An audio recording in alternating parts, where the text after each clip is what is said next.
Hi friends, welcome back to my channel. ഇന്നത്തെ recipe വളരെ tasty ആയിട്ടുള്ളൊരു കട്ട്ലൈറ്റിൻ്റെ റെസിപ്പിയാണ്. സ്വീറ്റ് പൊട്ടറ്റോ വെജ് കട്ട്ലൈറ്റാണ് ഇന്ന് ഉണ്ടാക്കാൻ പോകുന്നത്. അപ്പോൾ വീഡിയോയിലേക്ക് പോകാം. അതിന് വേണ്ടിയിട്ട് 2 ടേബിൾ സ്പൂൺ ഓയിൽ ഒഴിച്ച് കൊടുക്കുന്നുണ്ട്. ഓയിലൊന്ന് ചൂടായിട്ടുണ്ട്. ഇനി ഇതിലേക്ക് കട്ട് ചെയ്ത് വെച്ചിരിക്കുന്ന ഓണിയൻ ആഡ് ചെയ്ത് കൊടുക്കാം. മീഡിയം സൈസ് ഓണിയൻ ചെറുതായിട്ടൊന്ന് കട്ട് ചെയ്തതാണ്. ഇനി ഇതൊന്ന് മിക്സ് ചെയ്ത് കൊടുക്കാം. ഇനി ഇതിലേക്ക് 1.5 teaspoon ginger garlic paste add ചെയ്ത് കൊടുക്കുന്നുണ്ട്.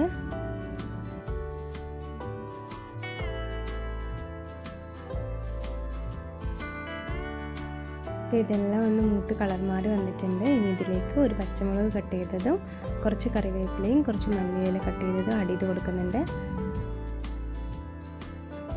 ഒന്ന് മിക്സ് ചെയ്ത് കൊടുക്കാൻ. ഇനി ഇതിലേക്ക് 1/4 കപ്പ് ബീറ്റ്റൂട്ട് ഗ്രേറ്റ് ചെയ്തത് ആഡ് ചെയ്ത് കൊടുക്കാം.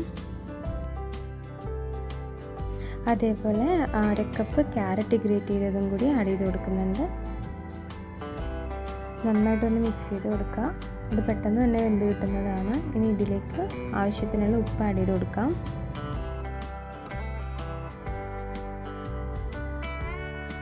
ഇനി ഇതിലേക്ക് 1/4 ടീസ്പൂൺ മഞ്ഞൾപ്പൊടി, 1/2 ടീസ്പൂൺ കുരുമുളക് പൊടി, 1/4 ടീസ്പൂൺ മുളക് പൊടി, അതേപോലെ 1/4 ടീസ്പൂൺ പെരിഞ്ചീരകം പൊടിച്ചത്, ഇതെല്ലാം കൂടി ചേർത്ത് ഒന്ന് മിക്സ് ചെയ്ത് ഒരു 2 മിനിറ്റ് കൂടി ഒന്ന് കുക്ക് ചെയ്തെടുക്കാം. ഇപ്പോൾ വെജിറ്റബിൾസ് എല്ലാം നന്നായി വെന്ത് വന്നിട്ടുണ്ട്. ഇനി ഇത് തണുക്കുന്ന വരെ ഒന്ന് വെയിറ്റ് ചെയ്യാം. ഇനി ഇത് മറ്റൊരു ബൗളിലേക്ക് മാറ്റി കൊടുക്കാം.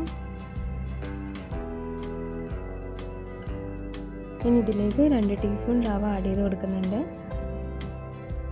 ഇനി ഇതിലേക്ക് മെയിൻ ഇൻഗ്രീഡിയൻ്റ് ആയിട്ടുള്ള സ്വീറ്റ് പൊട്ടാറ്റോ ആഡ് ചെയ്ത് കൊടുക്കാം.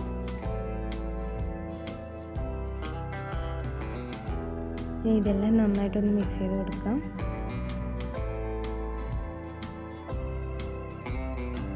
ഞാനിതിപ്പോൾ എല്ലാം നന്നായിട്ടൊന്ന് മിക്സ് ചെയ്തെടുത്തിട്ടുണ്ട്. ഇനി ഇത് ഇഷ്ടമുള്ള ഷേപ്പിലാക്കി ഫ്രൈ ചെയ്തെടുക്കാം. ഞാൻ ഇതേപോലെ റൗണ്ട് ഷേപ്പിലാക്കിയാണ് എടുത്തേക്കുന്നത്. ഇനി ബാക്കിയുള്ളതും കൂടി ഇതേപോലെ ആക്കിയെടുക്കാം. ഇതിലേക്ക് വേണ്ട കോട്ടിങ്ങിനായിട്ട് ഗോതമ്പ് മാവാണ് ഞാൻ യൂസ് ചെയ്തിരിക്കുന്നത്. അതിലേക്ക് ആവശ്യത്തിന് വെള്ളം ചേർത്ത് ചെറിയൊരു തിക്നെസ്സിലാണ് എടുത്തിരിക്കുന്നത്. കട്ട്ലൈറ്റ് ഇതിൽ ഡിപ്പ് ചെയ്തതിന് ശേഷം ബ്രെഡ് ക്രംസിൽ കോട്ട് ചെയ്ത് ഫ്രൈ ചെയ്തെടുക്കാം.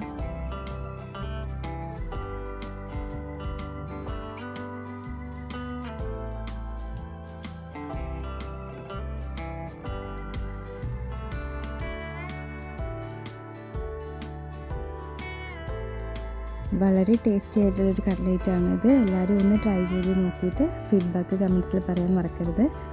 ഇതിപ്പോൾ നല്ലൊരു ഗോൾഡൻ ബ്രൗൺ കളർ ആയിട്ടുണ്ട്. ഇനി നമുക്ക് മറ്റൊരു പാത്രത്തിലേക്ക് മാറ്റി കൊടുക്കാം. വീഡിയോ ഇഷ്ടമായാൽ ലൈക്ക് ചെയ്യുക, ഷെയർ ചെയ്യുക, സബ്സ്ക്രൈബ് ചെയ്യുക. Thank you.